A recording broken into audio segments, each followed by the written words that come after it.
We hear of this Davidic dynasty. The kingship of David wasn't up to the mark.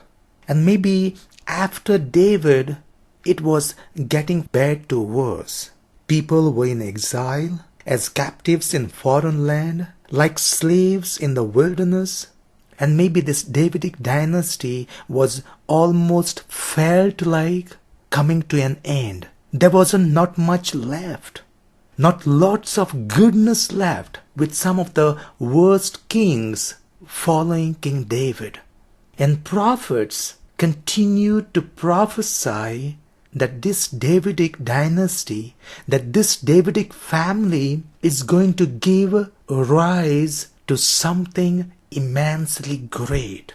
They referred to it as even stump of Jesse, which will give out a new shoot. Now you can imagine, when a tree is felled and there is not much remaining, only the stump is left to die. But this stump, which was felt like almost dying, all of a sudden gives out new shoot and becomes the strongest tree. So this is the situation that is being projected by the prophets. In all these ground realities, maybe there have been only few, these prophets, and some people, not everybody, that believed that God is going to fulfill His promises no matter what. God doesn't need lots of people. God, to fulfill His promises, doesn't require all the people to believe in Him. He doesn't require the best of the conditions to fulfill His promises, or for Him to be true to His promises and faithfully accomplish it.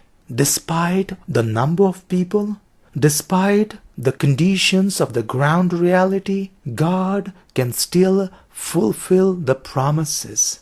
And from those few, we have in today's gospel Elizabeth and Mary, who may have been those few who understood and believed that God will fulfill His promises.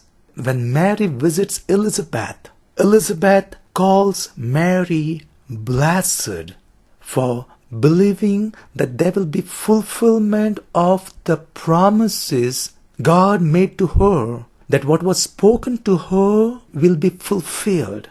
Now the Greek word for this blessed is something like a joy that is within a person, that no one can ever distort it. It is independent of anyone around a person. This joy is independent of the conditions around this person.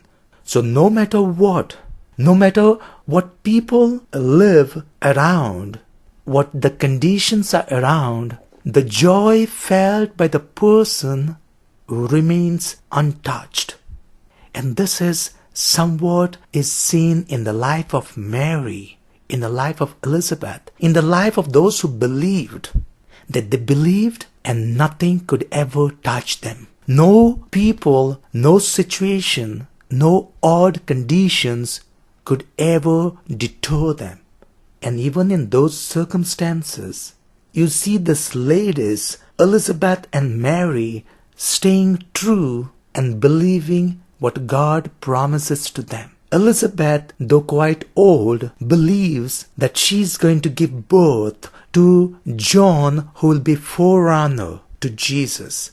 And Mary, though just a teen, believes that God, who promised something hundreds of years back, is going to fulfill in and through her.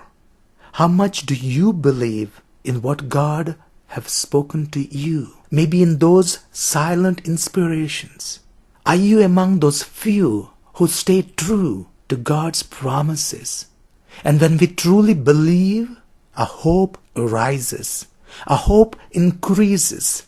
It's not that the situation, the conditions change, but even in those worse and hopeless situations, when you hope, when you believe, your eyes and your heart is focused on something what's not of the present. And that makes all the difference. Not because something has changed around you, but your focus has changed. You started to believe. You started to hope in the best that is coming ahead of you. Let us ask God to increase our hope, to increase our trust and belief.